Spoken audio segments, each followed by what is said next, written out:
Assalamualaikum warahmatullahi wabarakatuh. Perkenalkan, nama saya Putri Dianti dari kelas 11 IPS 4. Ingin menjelaskan tentang rangkuman yang minggu lalu saya rangkum. 1. Melakukan pemasaran produk. Memahami ilmu dan teknik menjual. 1. Seni menjual.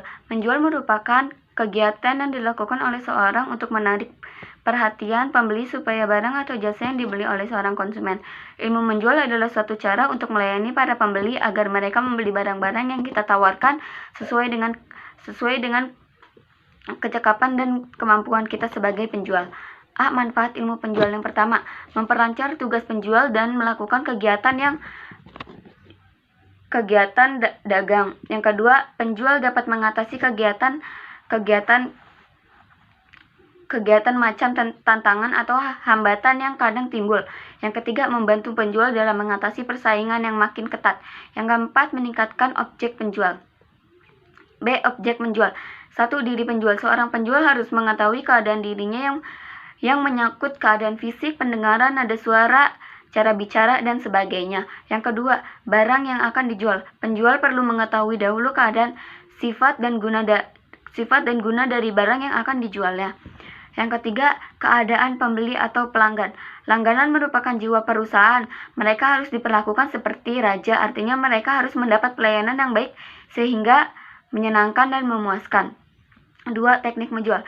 Teknik menjual merupakan cara-cara atau kiat-kiat yang dilakukan penjual dalam rangka meraih konsumen. Tahapan-tahapan yang harus dilakukan seorang wirausaha dalam melakukan kegiatan penjualan berdasarkan 5 konsep AIDAS sebagai berikut. Yang pertama, perhatian, attention.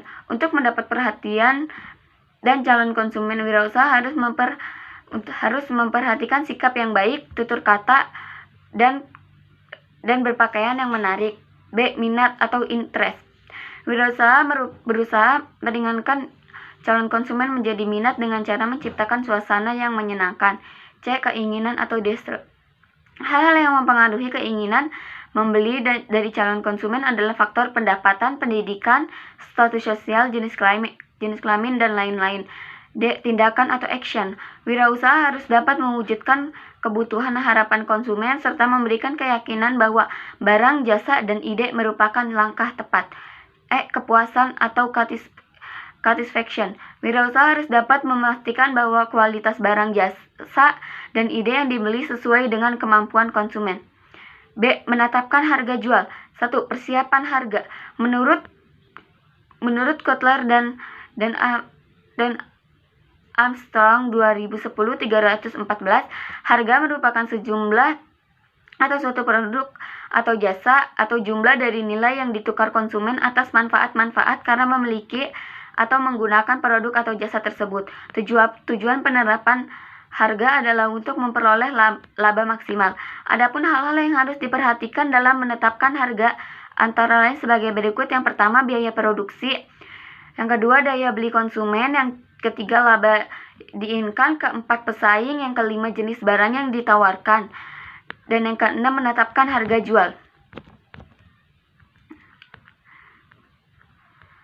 Harga berbasis permintaan, berbasis biaya, berbasis laba, dan berbasis pesaingan. Berikut adalah beberapa penjelasan mengenai metode penetapan harga. Metode penetapan harga berbasis peminatan. Suatu metode yang menentukan pada faktor-faktor yang mempengaruhi selera dan potensi peluangan daripada faktor-faktor seperti biaya, laba, dan pesaingan. Terdapat 7 metode penetapan harga yang termasuk dalam metode penetapan harga yang berbasis peminatan. Yang pertama, skimming pricing. Yang kedua, penetrasian pricing. Yang ketiga, prestige pricing. Yang keempat, price leaning. Yang kelima, old event pricing. Yang keenam, demand background pricing. Yang ketujuh, bundle pricing. Metode penetapan harga berbasis biaya. Dalam metode ini, faktor penentu harga yang utama adalah penawaran atau biaya. Terdapat 2 jenis metode penerapan harga berdasarkan biaya sebagai berikut. Yang pertama, cost plus pricing. Metode penetapan harga jual produk dengan cara menambahkan biaya total produk dengan dengan nilai marginnya. Rumusnya harga jual sama dengan biaya total plus margin. Yang kedua, markup pricing.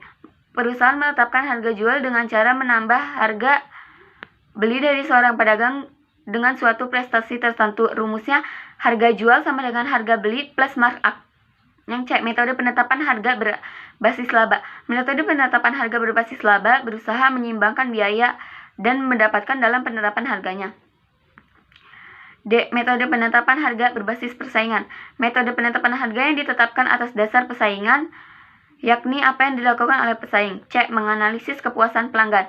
Kepuasan pelanggan adalah tingkat perasaan konsumen setelah membandingkan antara apa yang dia terima dan harapannya. Satu faktor-faktor yang mempengaruhi kepuasan pelanggan. A. Kualitas produk. B. Kualitas pelayanan atau jasa. C. Harga. D. Emosional. E. Kemudahan. Yang kedua, metode pengukuran kepuasan konsumen. Menurut Fendi Cipto 2003-104, ada beberapa metode yang dapat digunakan dalam melakukan pengukuran kepuasan pelanggan sebagai berikut. Yang pertama, sistem keluhan dan saran. B. Survei kepuasan pelanggan. C. Ghost shopping. D. Loss costume analysis. D. Melakukan negosiasi. Negosiasi merupakan perundingan antara dua pihak di mana di dalamnya tidak terdapat proses memberi, menerima, dan tawar-menawar. 1. Strategi negosiasi. Strategi